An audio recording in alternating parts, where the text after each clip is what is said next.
안녕하세요. 오늘은 특허권, 상표권, 디자인권 이런 게 이제 무형의 지식재산권이잖아요. 그래서 이런 어떤 자산이 기업에 있어서는 또 개인에 있어서는 또 세금과 되게 직결되는 어떤 문제가 될 수 있기 때문에 이런 세무적인 부분에 있어서 저보다 훨씬 더 전문가이신 세무사님을 한번 모셔서 설명을 들어보는 시간을 한번 가져보도록 하겠습니다.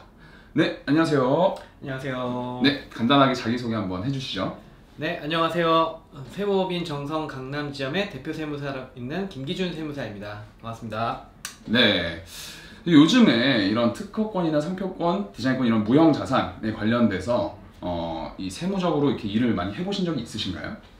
네, 요즘에 특히 더 많이 이슈가 되는 것 같아요. 예전 같은 경우에는 특허 관련해서 세무랑 사실은 별개다라고 생각들을 많이 했었는데 네. 요즘에는 특허를 이용해서 뭐 세무적으로 많게든 오히려 이익을 많이 내는 사람들도 있고 아니면 반대로 세금을 좀 이익을 절세를 하는 사람들도 있고 그렇게 많이 문의가 오고 있습니다.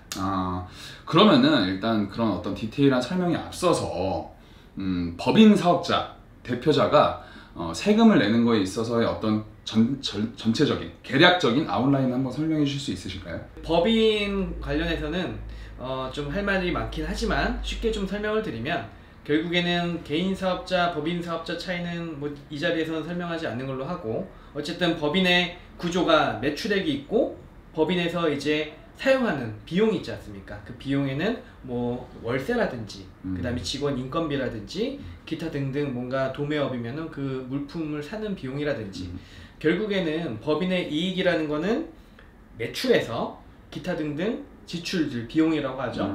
그 지출을 제외하고 나머지가 법인의 이익이 되는데요. 보통 중소기업은 법인의 이익이 곧 대표자의 이익이잖아요. 그렇죠. 네. 보통 이제 상장하거나 뭐 이런 큰 회사가 아닌 한 보통 가족법인이거나 그쵸. 1인 주주일 거기 때문에 네. 법인의 이익이 곧 대표자의 이익이 되는데 네. 그러면 그 이익을 법인에서 출금을 하게 되겠죠.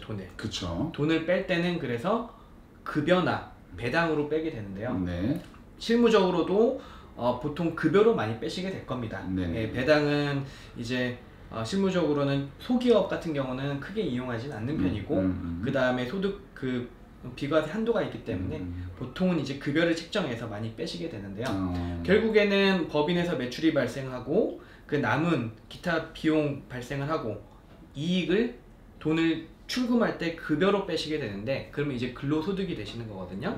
그럼 그 근로소득에서 똑같이 다른 직원들처럼 연말정산 하시고 그런 다음에 나머지 세금이 본인의 세금이 된다고 보시면 됩니다. 그러면은 이제 다시 한번 간략하게 정리를 해보면 어떤 A라는 법인이 있어요. 예를 들어서 A라는 법인이 1년 동안 10억을 벌었다. 예를 들어서. 그렇죠. 근데 인건비로 한 7억 정도가 나갔고 네. 뭐 제품을 직원 뭔가를 인건비. 예, 직원 인건비 뭐 7억 정도 나갔고 이런저런 집기를 사는데 한 2억 정도가 나갔다. 네. 그럼 총 9억이 나갔는데 네. 그러면은 10억 매출에서 9억을 빼니까 1억. 그렇죠. 이게 이제 이익으로 남는다는 거죠. 그렇죠. 그게 이제 대표자가 자기가 1억을 이제 가져오는 거에 있어서 급여로 이제 가져올 수가 있는 거고, 그렇죠. 혹은 뭐 배당으로도 가져올 수가 있는 거고. 그렇죠.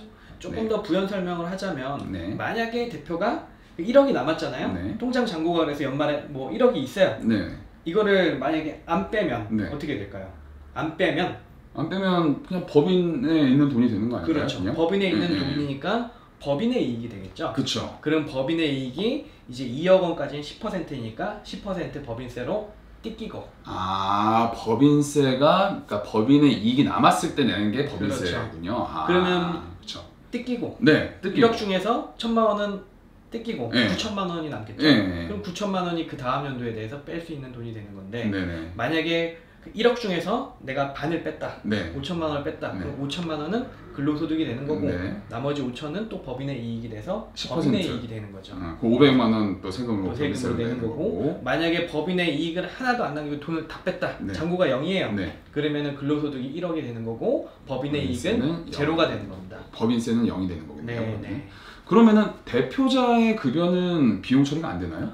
대표자의 급여도 비용 처리가 되니까 법인세가 0이 그래서 0이 되는 네, 거군요. 0이 되는 거죠. 그러면 어쨌든 다 돈을 빼오는 게 좋을지 아니면 법인의 돈으로 남겨두는 게 좋을지 뭐가 더 좋을지는 상황마다 다른 건가요? 그러면? 상황마다 달라있죠. 근데 일반적으로는 세금만 안 내려고 하면 당연히 법인의 세금은 빵으로 전부 다 빼는 게 좋습니다. 왜냐면 가만히 냅두면 아까 말씀드렸듯이 네. 1억 중에서 10%를 뜯기고 뜯기고 그 다음에 네. 내가 가져와야 되니까. 그 다음에 가져와야 되니까 실효세율이라고 하거든요. 어쨌든 파이가 세금을 얼마를 내던지 간에 가져올 수 있는 파이가 1억을 가져올 수 있는 거를 9천만 원밖에 못 가져오잖아요. 자, 그러면은 상장 회사 같은 경우는 이제 주주들한테 배당을 해줘도 뭐 이런 거 저런 것들이 있으니까 그런 이슈들이 있기 때문에 네. 법인의 이익을 남기는 게 의미가 있다고 쳐도 네. 일반적인 어떤 법인들이 중소기업들이 법인의 이익을 남기는 거는 잘못된 거라고 볼 수가 있나요, 혹시? 아무 사유 없이 남기면 사실은 좋은 건 아니죠. 그 네. 어떤 사유가 있을 때 좀 법인의 돈을 남기는 이익을 거예요? 내야 되는 회사. 이익을 내는 거를 증빙할 수 있어야 되는. 이익이 나는 내 회사는 이익이 나야 된다 하시는 분들은 일부러 이익을 내시는 분들도 있고, 그 다음에 어떤 업종에 따라서 예를 들어 건설업 같은 경우는 실제 자본금이 유지가 돼야지 결손을 보면 안 되는 회사가 있어요. 그러면은 본인의 급여를 포기를 하고 법인의 이익을 남겨두시는 분들도 많이 있죠. 네, 그렇군요. 네. 그리고 이익이 많이 남아야 나중에 이제 대출이라든지 은행권에서 투자 들어올 때 좋은 재무제표가 되니까. 그래서 그런 사유가 없다고 하면 사실은 법인세는 빵원인 게 가장 효율적이라고 볼 수 있습니다. 근데 지금까지는 법인에서 어떤 매출 그리고 매출에서 비용을 뺀 어떤 이익을 굳이 남기는 게 뭐 꼭 좋은 건 아니다라는 설명을 해주신 것 같고, 그 이익을 가지고 오는 거에 있어서 대표자가 급여로 가져오는 방법도 있고 뭐 배당으로 갖고 오는 방법도 있을 텐데, 이걸 이제 특허나 상표나 뭐 디자인 같은 무형 자산을 통해서 또 가지고 올 수 있는 방법이 있다라고 그렇죠. 알고 있었어요. 네, 그 부분에 대해서 좀 한번 설명해 주실 수 있으실까요? 네, 그래서 요즘에 특허 변리사님들이랑 또 일을 좀 네. 많이 하는 게, 요즘엔 지식재산권 이런 것들이 이제 이슈로 떠오른 게요. 한 2년, 3년 전부터 이제 이런 아이디어라고 해야 되나요? 이런 것들이 돼서 이제 지금 실제로도 문의도 많이 들어오고 있는 게, 일단 그 특허권 자체가 무형의 자산입니다. 네, 자산에는 유형자산, 뭐 금융자산, 그 다음에 무형자산 등등이 있는데요. 유형자산은 다들 아시다시피 자동차, 임대료, 뭐 임차 보증금, 그 다음에 뭐 내 건물이 있다면 내 건물, 이런 게 보이는 유형자산이라고 하는 거고, 금융자산은 뭐 예를 들어서 뭐 그냥 예금 이자라네요. 예금, 그 다음 법인 예금 통장에 있는 그 금액, 그 다음에 뭐 보험 상품, 그런 것도 이제 금융자산이라고 하는 거고, 이제 무형자산은 말 그대로 눈에 보이진 않지만 그걸 자산으로 인정해 주는 걸 무형자산이라고 하는데, 특허권은 그게 출원이 되고 등록이 되지 않습니까? 그러면 그거는 자산으로 들어갑니다. 자산으로 들어가겠죠. 사용할 수 있기 때문에, 사용할 수 있고 권리가 생기기 때문에 자산으로 들어가게 되고, 그거에 대해서 이제 평가를 받는다면, 외부의 합리적인 평가를, 공신력 있는 평가를 받는다면 그 자산의 금액이 커지게 되겠죠. 그래서 처음에 출원이나 등록할 때 변리사님들한테 예를 들어서 뭐 1,000만 원을 줬다. 행복하신대요. 1,000만 원이. 1,000만 원? 네. 네, 그렇게 받을 수 있겠죠. 1,000만 원이라고 하면 일단 1,000만 원짜리 무형 자산이 되는 거고, 등록이 된다고 하면 권리가 생기기 때문에 거기에서 이제 평가를 받아서 공신력 있는 평가가 1억이 나올 수도 있는 거고, 좋은 특허는 3억이 나올 수도 있는 거죠. 그러면 이제 또 행복회로 돌려보면 뭐 3억짜리 평가를 받았어요. 공신력 있게. 안전평가사님들이나 또 다른 변리사님들이 그거를 세무서에서 인정해주는 만큼의 3억짜리 평가를 받았으면 그 3억짜리 자산이 되는 겁니다. 그거를 그렇죠. 대표자 개인한테 있는 그 특허 3억짜리 자산을 법인한테 넘긴다면 법인에는 무형 자산이 잡혀서 법인의 자산이 늘어가는 거고요. 그 법인은 그 3억 원에 대한 대가를 대표이사한테 줄 의무가 생기는 거죠. 그렇게 된다면 대표자는 그 법인에서 돈을 받을 때 아까 말씀드린 대로 근로소득이 아니라 기타소득으로 받게 됩니다. 기타소득으로 받게 됩니다. 기타소득으로 받게 돼 있고, 현행세법상 무형자산의 무형 특허권의 양수도로 발생하는 기타소득은 60% 필요경비가 인정되는 항목이에요. 필요경비라는 게 정확히 뭔가요? 필요경비라는 건 뭐냐면 그 소득 중에서 경비를 인정해주는 율을 필요경비라고 합니다. 쉽게 얘기하면. 그래서 예를 들어서 60% 필요경비라고 하면 1억짜리 특허권을 양도했을 때, 기타소득을 받았을 때는 1억 원 중에서 60%는 비용으로 빼고 그 4천만 원 40%만 소득으로 잡히는 겁니다. 예. 그러면은 다시 한번 정리를 해보면, 자, 법인이 있고 법인의 어떤 돈이 일정 금액이 있어요. 예를 들어서 1억이 있다라고 네. 가정을 했을 때 이 1억을 법인 대표자가 급여로 가져오는 거 방법이 있겠지만, 그것보다 1억짜리 가치평가를 받은 특허권이나 상표권이나 뭐 디자인권 같은 것들을 법인에다가 양도를 하게 되면, 그렇죠. 그 법인은 1억 원짜리 그 무형자산을 대표자한테 산 거니까 그거에 대해서 지급해야 될 의무가 생긴다는 거네요. 그렇죠. 그죠? 근데 여기서 예를 들어서 급여로 1억을 가져오면 1억에 대한 세금을 급여로 다 이제 내야 되는 거겠지만, 1억에 대한 상표권의 양수를 통한 이 금액 이동은 60%, 6천만 원까지가 필요 경비로 인정이 돼서 세금에서 제외된다는 얘기네요. 그렇죠. 그러면은 4천만 원에 대한 세금만 기타 네. 소득으로, 네. 기타 소득은 세율이 어떻게 되나요? 동일합니다. 근로소득도 네. 물론 근로소득 공제 등등이 있지만 기타 소득도 어쨌든 남은 금액에 대해서 그 과세 표준에 받는 세율 구간은 동일해요. 그래도 어쨌든 60%라는 그게 굉장히 큰 거겠네요. 굉장한 메리트죠. 이거는 그러면은 법인 입장에서는 그러면은 좋은 점이 또 있나요? 법인 입장에서는 네. 예를 들어서 1억 원의 그걸 무형자산을 샀다? 네. 그러면 그것이 5년간 정액법으로 감가가 됩니다. 또 감가. 그래서 법인에서는 자산으로 잡혀서 법인의 가치가 일단 올라가고, 네. 그 올라간 부분에 대해서도 5년간 네. 비용 처리로 다 법인에도 비용 처리가 되고, 그거를 그 대가를 받은 대표자도 그게 정당한 권리라면 급여로 빼야 되는 그 자금을 기타 소득으로 빼서 그걸로 세제 혜택을 보실 수가 있는 거죠. 그럼 법인 입장에서는 비용 처리가 되고, 그렇죠. 대표자 개인 입장에서는 절세가 되는 거기 때문에 그렇죠.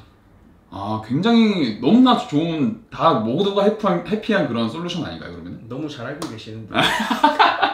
너무 잘 알고 있네요. 듣고 계신 거 맞나요? 이해가 너무 빨라요, 제가. 네, 이해가 너무 빠른데, 그 문제가 한 가지 있네요. 그러면은 대표자가 개인 이름으로 특허나 상표를 갖고 있어야 된다는 어떤 그런 게 있네요. 그렇죠. 그래서 이제 사실은 뭐 살펴볼 거는 굉장히 많아서 이제 조세 전문가와 꼭 상담해서 진행을 하셔야 되고, 이렇게 전문가나 상담해서 이제 진행을 하시면 되는데, 뭐 살펴볼 게 어쨌든 그 법인에 꼭 필요한 특허인지, 그 다음에 그 평가 금액이 정당한지, 그런 요건들을 잘 검토하셔서 그 진행이 돼야 되고, 그게 다 그런 조건들이 다 맞춰진다면 그런 굉장한 합법적인 절세 혜택을 보실 수가 있는 거죠. 사실 저도 이제 별리업을 하고 있지만 또 다른 제조업 같은 것들도 좀 하고 있는 게 있거든요, 사실. 비밀입니다만. 네, 익히 알고 있습니다.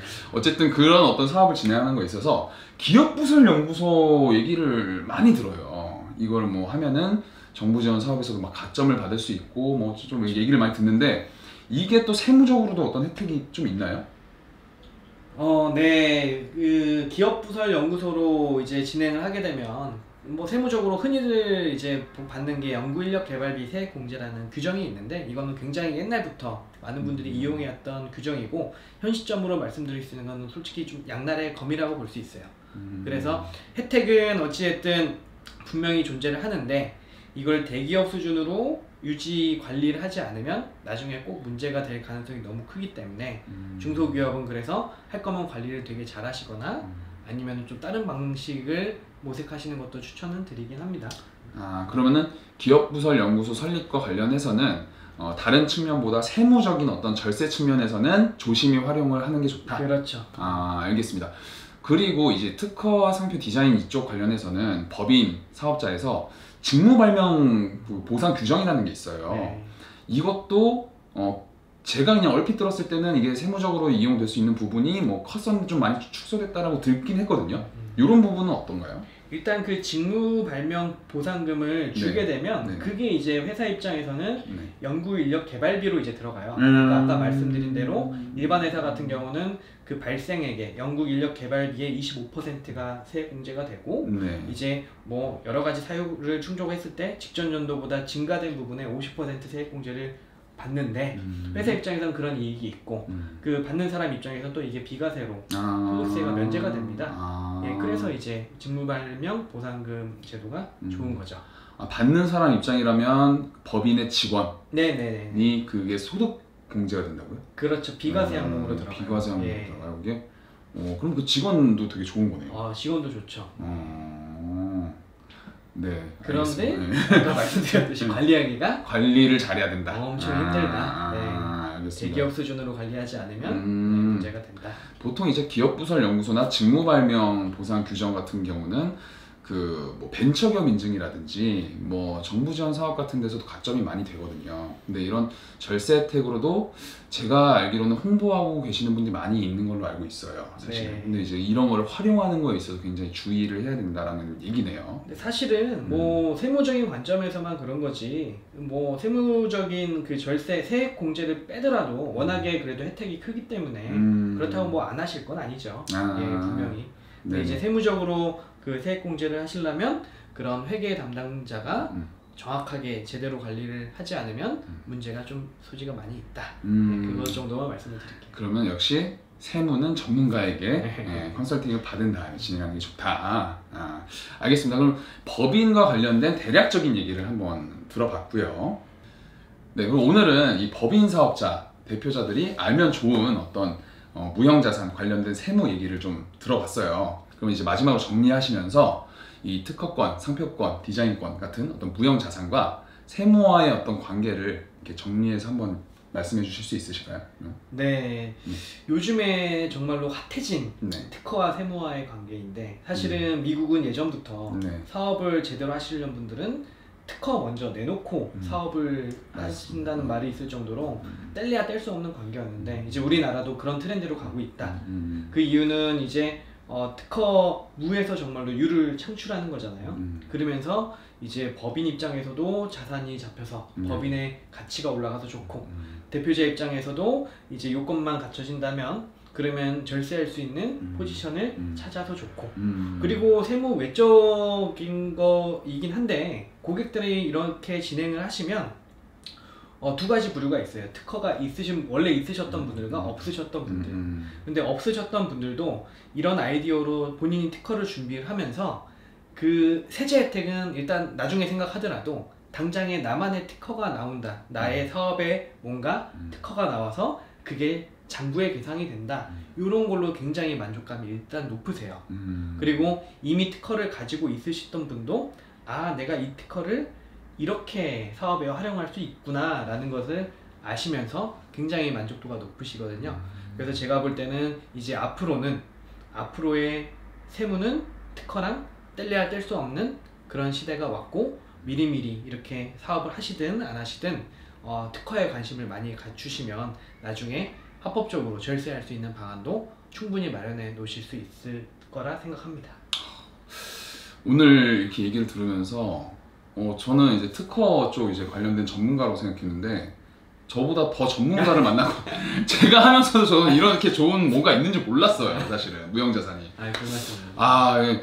오늘도 제가 또 이렇게 한 수 배운 것 같고, 네, 앞으로도 이런 측면에서 기업 운영하시는 분들이 많이 특허권, 상표권, 뭐 디자인권 이런 지식재산권을 많이 이용하셨으면 좋겠네요. 네네네. 네, 너무 좋죠. 네. 네, 오늘 이 법인 사업자 대표자들이 알면 좋을 만한 어떤 세무적인 내용에 대해서 유익한 시간을 이렇게 가져주신 세무법인 정성 강남지점 대표 세무사 김기준 세무사님, 너무 감사드리고요.